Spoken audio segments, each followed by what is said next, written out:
सर्दियाँ अच्छी खासी हमारे यहाँ पे स्टार्ट हो गई है और मैं बहुत दिन से सोच रही हूँ कि सर्दियों के लिए गोंद के लड्डू बनाऊं, पर वही है, कभी टाइम नहीं मिल पा रहा था और कभी सामान पूरा नहीं हो रहा था। पर अभी जो है मैंने आज सारी तैयारी कर ली है, सारा कुछ सेट है और अब मैं बनाने वाली हूँ गोंद के लड्डू। और मैं किस तरीके से बनाती हूँ रेसिपी आप लोगों के साथ शेयर करूँगी और साथ ही साथ आपको बताऊँगी गोंद खाने के क्या फ़ायदे होते हैं सर्दियों में। वैसे तो बहुत ज़्यादा फ़ायदेमंद होता है, सबको पता ही होगा, पर जो फ़ायदे मुझे पता है वो मैं आप लोगों को बता दूँगी। और चलिए अब ज़्यादा टाइम वेस्ट नहीं करते, बुलबुल गई हुई है स्कूल, मैंने सुबह अपना सारा काम कर लिया है और अब मैं मतलब फ्री टाइम है अभी मेरे पास, तो अब मैं बना लेती हूँ ये गोंद। गोंद के लड्डू बनाने के लिए जो सबसे ज़रूरी चीज़ है वो है देसी घी। तो यहाँ पे मैंने घर पे बना हुआ गाय का बिल्कुल देसी घी तैयार कर लिया है, इसी से हम बनाएंगे गोंद के लड्डू। गोंद के लड्डू सर्दियों में खाना बहुत ज़्यादा फ़ायदेमंद होता है।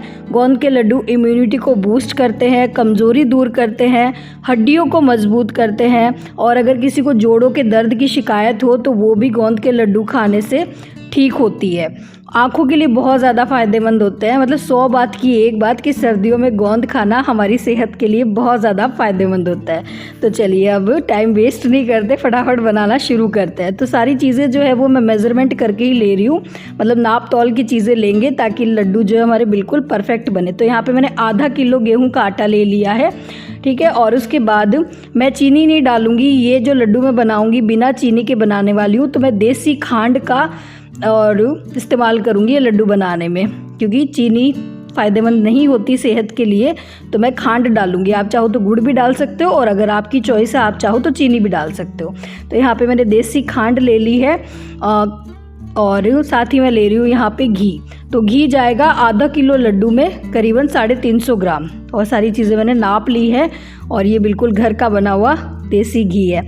आप चाहो तो पैकेट वाले घी में भी बना सकते हो, मैं तो घर पे घी बनाती हूँ, मेरे घर पे गाय का ही दूध आता है। किसी ने पूछा था कि दीदी आपके घर भैंस का दूध आता है क्या, जो इतनी अच्छी मलाई आती है? नहीं जी, गाय का ही दूध आता है, पर वही है ना, हम गाँव में रहते हैं, गाँव में और अच्छा ही आता है दूध, तो उसी का ये घी बनाया हुआ है। तो अब जो घी मैंने लिया है ना वो थोड़ा थोड़ा करके डालेंगे।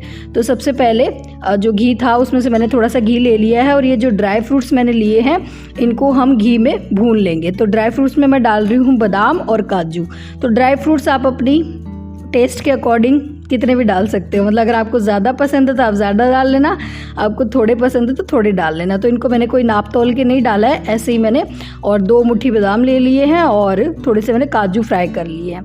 और अब मैंने ले लिया है गोंद। गोंद जो है बहुत ज़्यादा फ़ायदेमंद होता है सर्दियों में खाना, क्योंकि इसकी तासीर है ना गर्म होती है, तो सर्दियों में गोंद के लड्डू खाने से गर्माहट शरीर में बनी रहती है।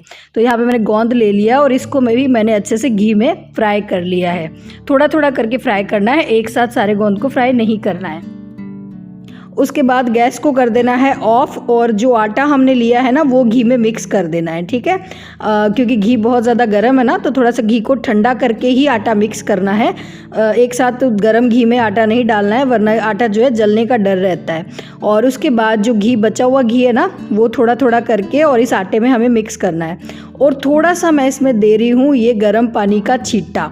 ये देने से क्या होता है कि जब हम आटे को सेकेंगे ना तो आटे के जो कण होते हैं ना वो जलेंगे नहीं और आटे की सिकाई बहुत अच्छे से होगी। तो ये तरीका मेरे पापा मतलब इसी तरीके से बनाते हैं गोंद के लड्डू। मैं पिछली सर्दियों में जब मायके गई थी ना तब मैंने सीखे थे मेरे पापा से बनाने और वो इसी तरीके से बनाते हैं। तो इस तरीके से गोंद के लड्डू बहुत अच्छे बनते हैं, वरना कुछ होता है कि मतलब गोंद में है ना जली हुई सी स्मेल आने लग जाती है। तो थोड़ा सा अगर पानी का छींटा इसमें दे दोगे तो गोंद जब हम सिकाई करेंगे ना आटे की तो वो जलेगा नहीं, क्योंकि पानी ही जलेगा, मतलब आटा बिल्कुल आपका और बढ़िया सिकेगा, सिकाई अच्छे से होगी। और फिर इसको लो फ्लेम पे कम से कम आटे को सेकना है आपको, 25 से 30 मिनट आराम से लग जाते हैं। बिल्कुल हल्की आंच पे ही आटे को सेकना है, अगर बहुत ज़्यादा तेज़ फ्लेम पे आटा सेकेंगे तो आटा जो है जल जाएगा और फिर गोंद के लड्डू का टेस्ट अच्छा नहीं आएगा। और घी जो है थोड़ा थोड़ा करके ही ऐड करना है, एक साथ घी ज़्यादा इसमें नहीं डालना है, ठीक है। और फिर इसको बढ़िया तरीके से सिकाई कर लेनी है, हाथों में दर्द ना हो जाए तब तक तो 20-25 मिनट तक अच्छे से और इसकी सिकाई करनी है। और सर्दियों में कौन कौन गोंद के लड्डू बनाता है, किस किस ने बना लिए, मुझे कमेंट्स में ज़रूर बताइएगा। मुझे बहुत अच्छा लगता है आप लोगों के कमेंट्स पढ़ना। और वैसे तो देखो रेसिपी मैं बिल्कुल ढंग से आप लोगों को बता रही हूँ, पर अगर फिर भी आप लोगों को कुछ ना समझ में आए तो आप मुझे जो है कमेंट्स में पूछ सकते हैं। और अगर आप कोई सजेशन देना चाहें तो वो भी आप दे देना, क्योंकि नेक्स्ट ईयर फिर मैं बनाऊंगी तो उसको मैं ठीक करने की कोशिश करूंगी। और फिर इस आटे को बिल्कुल अच्छी तरीके से हल्की आंच पे गोल्डन ब्राउन होने तक भून लेना है। देखिए इस तरीके से अच्छा सा जब कलर आ जाए, सौंधी सौंधी सी खुशबू आने लग जाए ना आटे में से, तब तक इसको भून लेना है। मतलब 25-30 मिनट आराम से लग जाएंगे इस आटे को भूनने में। और उसके बाद जो ड्राई फ्रूट्स फ्राई किए ना, उनको मैंने बिल्कुल बारीक बारीक नहीं, थोड़ा मोटा मोटा ही मैंने जो चॉप कर लिया है चॉपर में। और यहाँ पे ये मैंने ले ली है देसी खांड। तो मैं चीनी का इस्तेमाल नहीं कर रही हूँ, मैं देसी खांड डाल रही हूँ। अगर आपके पास नहीं है तो आप चीनी डाल सकते हो, ठीक है। और बाकी ये ज़्यादा फ़ायदेमंद रहती है। और यहाँ पे मैं आप लोगों को दिखाना भूल गई थी, मैंने एक नारियल जो है, पूरा नारियल लिया था, उसको मैंने बिल्कुल से मिक्सी में पीस लिया है। नारियल का बुरादा भी हम इसमें ऐड करेंगे, इसका भी बहुत अच्छा टेस्ट भी आता है और ये भी हमारी हड्डियों के लिए बहुत ज़्यादा फ़ायदेमंद होता है। तो चीनी और नारियल, अब ये दोनों चीज़ें इसमें जो है अच्छे से मिक्स कर देंगे। और थोड़ा सा मैंने इसमें डाल दिया था इलायची पाउडर, ठीक है। वो भी जो क्लिप है ना वो इधर उधर हो गई, मिस हो गई, तो थोड़ा सा इलायची पाउडर भी मैंने इसमें डाला था। और उसके बाद अब इसमें थोड़ा सा घी और जाएगा। और थोड़ा सा घी में मैंने ना 10-15 काली मिर्च को है ना चटका लिया है, और वो काली मिर्च भी मैंने इसमें ऐड कर दी है। तो थोड़ी सी, मतलब बहुत ज़्यादा काली मिर्च नहीं डालनी है, इसका टेस्ट भी बहुत अच्छा आता है। और काली मिर्च सर्दियों में बहुत ज़्यादा फ़ायदेमंद भी होती है हमारे शरीर के लिए। तो बस जी, अब जो भी माल ताल था उसको सारे को इसमें मिक्स कर देंगे। माल ताल इन द सेंस जो भी ड्राई फ्रूट्स थे, जो गोंद थे, और कुछ लोग गोंद को ना थोड़ा सा क्रश करके डालते हैं, पर मैंने साबुत ही डाला है क्योंकि मेरे घर पे इसी तरीके के सबको पसंद आते हैं। मतलब गोंद जो है जब लड्डू खाए ना तो वो मुंह में आना चाहिए। अगर हम टुकड़े कर देते हैं तो गोंद पूरा फूट जाता है, तो उस तरह के अच्छे नहीं लगते, ना ही मुझे अच्छे लगते हैं, ना ही और मेरे घर में किसी को पसंद आता है। तो मैंने जो है साबुत ही गोंद इसमें डाल दिया है। वैसे भी हम जब लड्डू बनाएंगे तो थोड़ा बहुत गूंद जो है और अपने आप से फूट ही जाता है। और फिर इसको गर्मा गर्म ही जो है लड्डुओं को बांध लेना है, अच्छे से गर्मा गर्म ही बांधना है। और ये देखिए बढ़िया से जो है गोंद के लड्डू बन के तैयार हो गए हैं। और टाइम लगा मुझे इनको बनाने में, कम से कम 1 घंटा तो लग ही गया था। हाँ, 20-25 मिनट सिकाई में लग गए थे और आधा घंटा जो मैंने तैयारी की थी उसमें लग गए थे।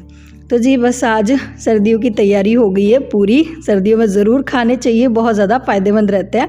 बचपन में तो और सुबह सुबह यही नाश्ता हुआ करता था हमारा, गर्मा गर्म दूध और गोंद का लड्डू। हमने बहुत खाए हैं सर्दियों में गोंद के लड्डू। तो जी अब मैंने अब के लिए भी बना लिए हैं, वो तो बचपन की बातें थी। और पहले तो जब गोंद के लड्डू बनते थे ना हमारे घर में तो छुपा के रखे जाते थे। मतलब इतने ज़्यादा पसंद थे हम भाई बहनों को गोंद के लड्डू कि हम जो है ना, मतलब एक ही लड्डू खाना होता है, ये नहीं है कि पूरा दिन में आप 2-4 लड्डू खा लो, क्योंकि बहुत ज़्यादा भी क्वांटिटी में कोई चीज़ खाई जाए तो वो ठीक नहीं रहती है। तो दिन का एक ही लड्डू खाना होता है। पर हमें इतने ज़्यादा पसंद थे ये लड्डू कि हम जो है चोरी कर करके और 2 लड्डू तो खा ही लेते थे। तो मम्मी पापा छुपा के रखते थे गोंद के लड्डू। पर खैर अभी वो बात तो नहीं है, अब तो बस वही है कि एक लड्डू ही खाया जाए वही बहुत होता है। तो जी बस सारे लड्डू मैंने बना के डिब्बे में डाल दिए हैं और बन के तैयार हो गए हैं गोंद के लड्डू। और आज के व्लॉग में सिर्फ गोंद के लड्डू की ही रेसिपी मैंने बताई है, क्योंकि और कुछ मैं शेयर करती तो फिर रेसिपी मैं ढंग से नहीं बता पाती। और जी बस अब आते ही जो है बुलबुल को सबसे पहले मैंने टेस्ट करवाया और इसको पसंद आया है। ये सबसे बड़ी बात है कि इसको पसंद आया है। तो बस वही है, बच्चों के लिए, बड़ों के लिए, सबके लिए बहुत ज़्यादा फ़ायदेमंद है। आप लोग भी ज़रूर बनाना, ट्राई करना। और अब पतिदेव से भी रिव्यू ले लिया है, इनको भी पसंद आया। और इसी के साथ करूँगी इस वीडियो को यहीं पे। Tata bye bye, Radhe Radhe.